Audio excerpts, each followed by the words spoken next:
Bonjour chers auditeurs de l'ODJ Média, notre chroniqueur de l'ODJ, Adnan Benchakroun, partage son avis et sa réflexion, dans un article qu'il a intitulé « Fin de crise économique au Maroc ou simple embellie ponctuelle ?»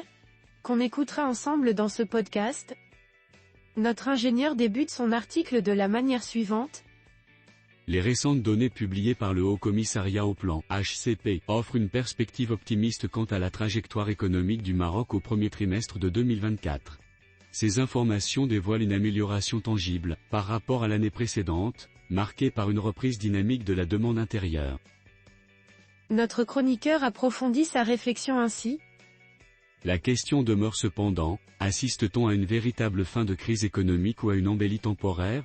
Au cœur de cette reprise, la demande intérieure s'est avérée être un moteur significatif de croissance, avec une contribution de 6,7 points à l'économie globale, en contraste frappant avec le modeste moins 0,1 point de l'année précédente. Cette reprise est principalement attribuable à une hausse de la consommation des ménages de 2,7% en glissement annuel, stimulée par un effet de calendrier lié au Ramadan et une amélioration du pouvoir d'achat, grâce à la diminution de l'inflation. Les produits alimentaires et les biens de consommation finis importés ont bénéficié de cette tendance, témoignant d'une consommation vigoureuse. Par ailleurs, la consommation des administrations publiques a aussi enregistré une croissance, soutenue par une augmentation des dépenses de fonctionnement. L'investissement, quant à lui, a conservé son élan avec une croissance robuste pour le troisième trimestre consécutif, signalant une confiance renouvelée des entreprises dans l'économie. Ces dernières, profitant d'une amélioration de leurs marges, grâce à la baisse de l'inflation fin 2023, ont accru leurs emprunts bancaires pour financer leurs investissements. Cette dynamique est illustrée par la croissance de 17,3% de la formation brute de capital fixe, ainsi que par l'augmentation des crédits à l'équipement de 10,8%. L'investissement dans le secteur de la construction a été particulièrement dynamisé par des initiatives publiques, notamment en préparation de la Cannes 2025 et pour la reconstruction après le séisme d'El Haouz, soulignant l'importance des programmes d'infrastructure dans le soutien à la croissance.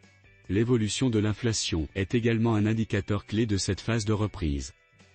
La tendance baissière de l'inflation, avec un indice des prix à la consommation à plus 1,1% au premier trimestre de 2024, illustre une détente des prix significative, principalement due au ralentissement des prix des produits alimentaires et à une augmentation plus modérée des prix des produits non alimentaires. Cette baisse contribue à améliorer le pouvoir d'achat et soutient la consommation des ménages. Cependant, pour qualifier cette période de véritable fin de crise économique, il est essentiel de considérer la durabilité de ces tendances. Si l'amélioration du pouvoir d'achat, grâce à la baisse de l'inflation et l'augmentation des investissements, signale un renouveau économique, la pérennité de la croissance dépendra de facteurs tels que la stabilité macroéconomique, la capacité à maintenir l'inflation à un niveau bas, et la continuation des réformes pour stimuler l'investissement et la consommation. L'auteur termine son article en ces termes. En conclusion, bien que les indicateurs actuels pointent vers une reprise économique notable au Maroc, la question de savoir s'il s'agit d'une fin durable de la crise économique ou d'une amélioration temporaire reste ouverte.